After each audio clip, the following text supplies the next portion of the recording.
from Kevin, Brenda, and Joey, and the entire extended family. This is a tribute to June Shrake. June started as a city girl in Kansas City and was relocated to the country in Herrick, Illinois, along with her parents, a brother, and two sisters. And she was given a gift to make this transition. She had loving, caring parents who laid a great foundation of how to create a family, create experiences, and be happy together. And they did that. Although as time progressed, both of her parents became ill, and she had to be the caregiver for them as well. But she's been a caregiver her whole life.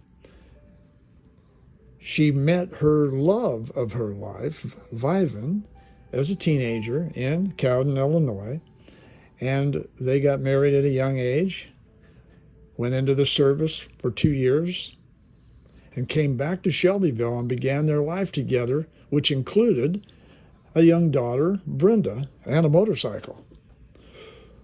What Dad often did, Mom often followed, and vice versa. And they built a life of fun in Minnesota as well, where Mom's parents relocated. And then the family started to expand in Shelbyville. Kevin came along. And a few years later, Joey came along. And the whole time, they were building their family based on the foundation of love and support. And we remember every single birthday and every single celebration that they supported, and all the athletic endeavors, and the philosophy that we could do absolutely anything we wanted to do as long as we were willing to work for it. And they created some unusual experiences in Minnesota that many kids don't have an opportunity to have. And once again, what Dad did, Mom often did.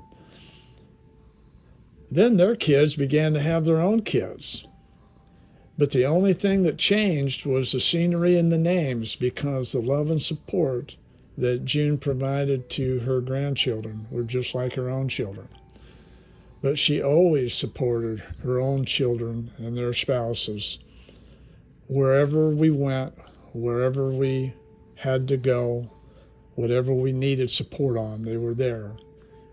And when the grandkids came along, that support was unwavering still.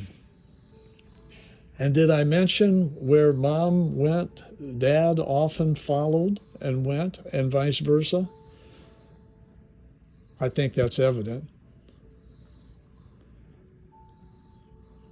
They loved their farm and they loved the country, and Dad was a storyteller, and he knew right where the mushrooms were, and a lot of times he would send Mom out later on in life to find them for him.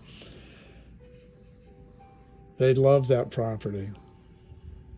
And they created memories for not only themselves, but their kids and their kids' kids, and created some exciting stories and circumstances, some of which required a lot of equipment failure. They shared a love for the St. Louis Cardinals, and oftentimes stayed up late at night watching the Cardinals into the late innings. One time, a particular 25-inning game was of interest to Dad. And they shared that love for the Cardinals with their family.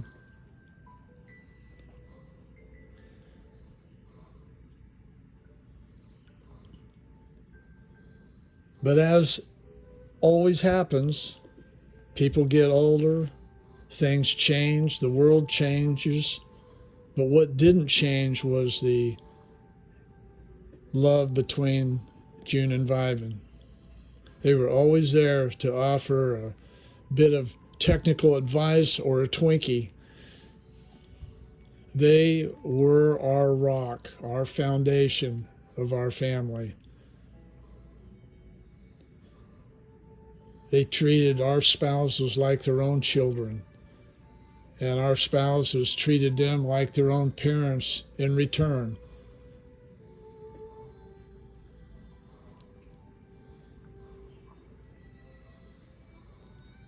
But in the end, it's always been the support of their kids that has been the unwavering foundation and the legacy that they've created. Somebody that you can always lean on for help or support or advice. Somebody you can stand between with two of the strongest bookends that you could possibly have supporting you. And of course, all my mother's culinary endeavors in the kitchen, where she made everybody happy food-wise, and also enjoyed her own little trips to Dairy Queen with Dad, or to Kentucky Fried Chicken to celebrate an event with friends and family, but always together. They were a team.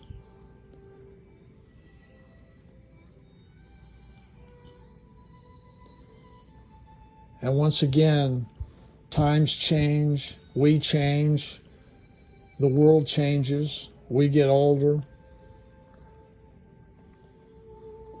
But the consistency of this story is pretty amazing. And the bookend of support was always there. And Dad believed you could do anything if you dreamed it. And we've all dreamed a lot of things and made some of those dreams happen. But the thing we didn't have to dream for is what we already had, which was a strong family unit based upon the love and support of June and Vibe and Shrake. And then Dad got sick, and Mom took care of him all the way to the end. And unfortunately, she was left behind to move forward with the legacy that the two of them had created. And she did that on her own, with love and respect and caring, in a very, very difficult time of losing her lifetime spouse in the middle of a viral pandemic to complicate things. But she made it work, because once again, she is one of our rocks, one of our key elements of foundation. And it's a gift that she's given her family that is the greatest gift that anyone can receive. And now it's time for her to join her sweetie. And I'm not talking about a Twinkie, although she loved Twinkies and anything sweet.